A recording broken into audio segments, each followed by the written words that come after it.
हम इंसानों के अंदर ना हमेशा से एक अजीब सी बेचैनी रही है, अपनी नज़रों की हद से भी आगे देखने की। रात के आसमान में वो जो टिमटिमाते तारे हैं, उन्होंने हमें हमेशा अपनी तरफ खींचा है। और टेलीस्कोप यानी दूरबीन वो पहला जादुई दरवाजा था जिसने हमें ब्रह्मांड के इन गहरे राजों को करीब से झांकने का मौका दिया। लेकिन सवाल ये था कि आखिर हम उन चीज़ों को देखें तो देखें कैसे, जो हमारी नंगी आंखों की पहुंच से कोसों दूर हैं। ये एक बहुत बड़ी पहेली थी जिसे सुलझाने में एस्ट्रोनॉमर्स ने सदियां लगा दीं। और इसी एक सवाल के जवाब में जन्म हुआ टेलीस्कोप का। तो इसका पहला सॉल्यूशन, पहला जवाब मिला रोशनी को मोड़ने की कला में। चलिए मिलते हैं दुनिया की पहली तरह की दूरबीन से, जिसे हम रिफ्रैक्टिंग या अपवर्तक टेलीस्कोप कहते हैं। इसका पूरा का पूरा मैजिक, इसका सारा जादू सितारों से आने वाली रोशनी को एक खास तरीके से मोड़ने में ही छिपा है। आइए इसको बिल्कुल आसान भाषा में समझते हैं। सोचिए, एक रिफ्रैक्टिंग टेलीस्कोप में दो मेन लेंस होते हैं जो एक टीम की तरह काम करते हैं। पहला है बड़ा वाला ऑब्जेक्टिव लेंस। इसका काम है दूर के तारे से आने वाली जितनी हो सके उतनी रोशनी को पकड़ना और टेलीस्कोप की ट्यूब के अंदर उसकी एक छोटी, असली और उल्टी इमेज बनाना। फिर आता है दूसरा छोटा वाला लेंस, जिसे हम आईपीस कहते हैं। ये बिल्कुल एक मैग्नीफाइंग ग्लास की तरह काम करता है और उस छोटी सी इमेज को बड़ा करके हमारी आंखों को दिखाता है। तो ये फोकल लेंथ या फोकल लंबाई आखिर है क्या चीज? अच्छा, कभी मैग्नीफाइंग ग्लास से सूरज की रोशनी को एक कागज पर फोकस किया है? वो दूरी जहां पर सारी रोशनी सिमटकर एक चमकदार बिंदु बन जाती है, बस वही है फोकल लेंथ। और यही वो सीक्रेट सॉस है जो किसी भी टेलीस्कोप की असली पावर तय करता है। अब जरा इसके पीछे के आसान से गणित को समझते हैं। ये पता लगाना कि कोई टेलीस्कोप किसी चीज को कितना बड़ा दिखाएगा, यानी उसकी मैग्नीफाइंग पावर क्या है, बहुत ही सिंपल है। आपको बस बड़े वाले ऑब्जेक्टिव लेंस की फोकल लंबाई को छोटे वाले आईपीस की फोकल लंबाई से डिवाइड कर देना है। मतलब सीधी सी बात है, जितनी लंबी टेलीस्कोप की फोकल लेंथ होगी और जितना छोटा आईपीस होगा, नज़ारा उतना ही जबरदस्त और बड़ा दिखेगा। चलिए एक छोटा सा उदाहरण लेते हैं। मान लीजिए हमारी दूरबीन का जो बड़ा वाला ऑब्जेक्टिव लेंस है, उसकी फोकल लेंथ है 100 सेंटीमीटर और जो छोटा वाला आईपीस है उसकी है सिर्फ 1 सेंटीमीटर। तो 100 को 1 से डिवाइड किया और हमें मिला 100x मैग्निफिकेशन। इसका मतलब ये हुआ कि आसमान में जो दो तारे हमें एक ही बिंदु जैसे दिख रहे हैं, ये टेलीस्कोप उन्हें 100 गुना ज्यादा बड़ा और अलग अलग करके दिखाएगा। कमाल है ना? तो लगा कि बस जवाब मिल गया, बस बड़े से बड़े लेंस बनाते जाओ और यूनिवर्स के और गहरे राज खोलते जाओ। लेकिन कहानी इतनी सीधी नहीं थी।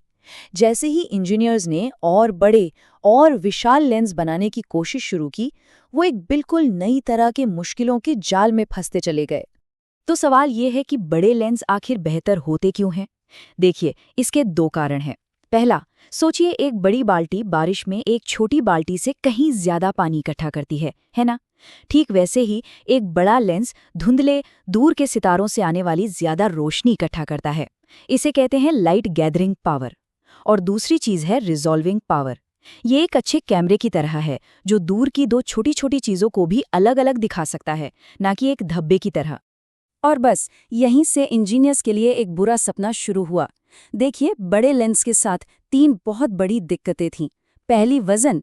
इतने भारी लेंस को सिर्फ किनारों से ही सपोर्ट दे सकते थे, जिसकी वजह से वो अपने ही वजन से बीच में थोड़ा झुक जाता था और इमेज खराब हो जाती थी।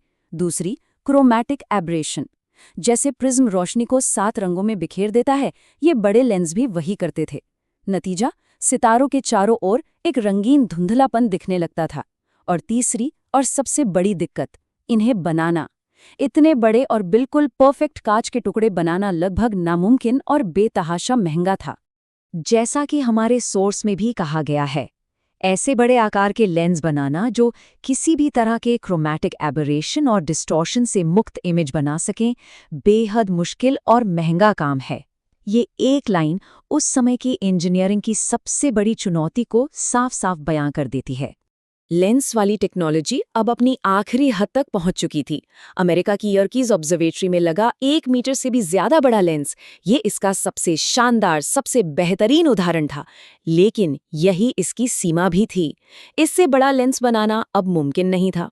ब्रह्मांड में और गहराई तक झांकने के लिए इंसानियत को अब एक नए रास्ते की, एक नए आइडिया की जरूरत थी।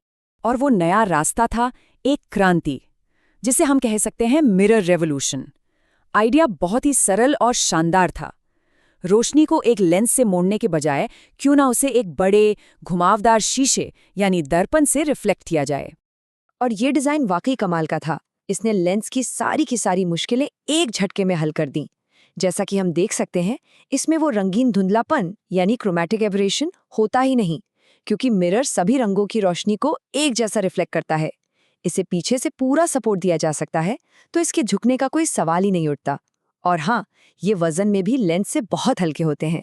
कैस्क्रेन डिजाइन तो और भी ज्यादा चालाकी भरा था। देखिए, इसमें होता क्या है, रोशनी पहले बड़े वाले मेन मिरर से टकराती है, फिर वो एक छोटे सेकेंडरी मिरर से टकराकर वापस बड़े मिरर के बीच में बने एक छेद से होती हुई हमारी आंखों तक पहुंचती है।